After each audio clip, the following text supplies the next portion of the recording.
5 PM na, hindi ko alam gagawin ko ngayon oras.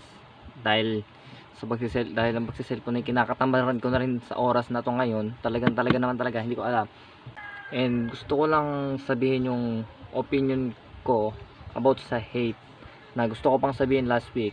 And hindi ko siya masabi kasi ewan ko, nahiya ko.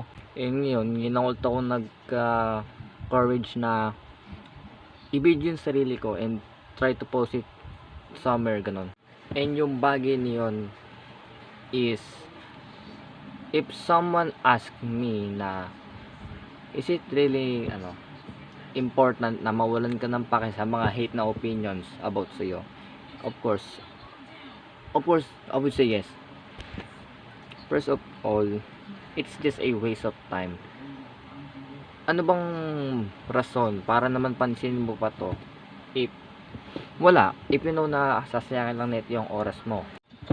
Kung alam mo lang din naman na walang kalalagyan yung usapan nyo dahil nga hate lang naman sinasabi niya sa'yo, just leave them alone.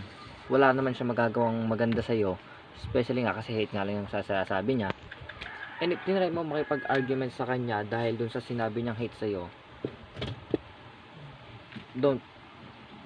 wag mo nang gawin. As again, this is just a waste of time.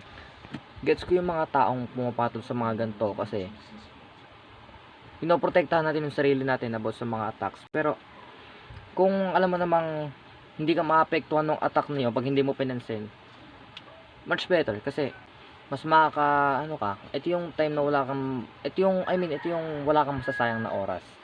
Kasi alam mo namang pag hindi ka nagpa-apekto, hindi ka tatamaan. So, it's better na pag may sinabi silang masama sa'yo, leave them alone.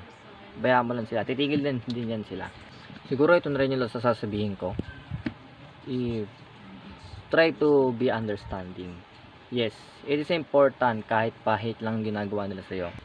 You need to accept that everyone has their own opinions. And kagaya ng mga haters na yon, yung opinion lang nila is ginagamit nila in a bad way instead na makatulong. Pero hindi naman lahat, of course.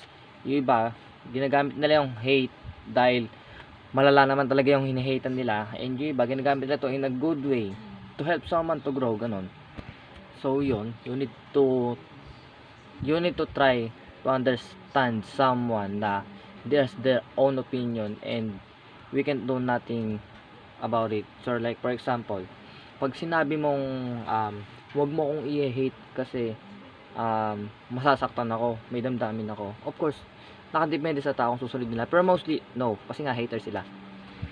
So yun, hindi natin sila makokontrol kasi ang bagay lang na makokontrol natin is yung sarili natin, and that's the key, yung sarili natin. Nakadepende sa iyo kung magpapapekto ka ba sa mga sinasabi nila or hindi. And yun lang yung bagay na gusto kong sabihin since last week, kasi last week ko pati natin mag-video and ewan ko man, na-awkwardan lang ako, and yun, okay na, medyo comfortable na ako. So yun, siguro next video na lang ulit.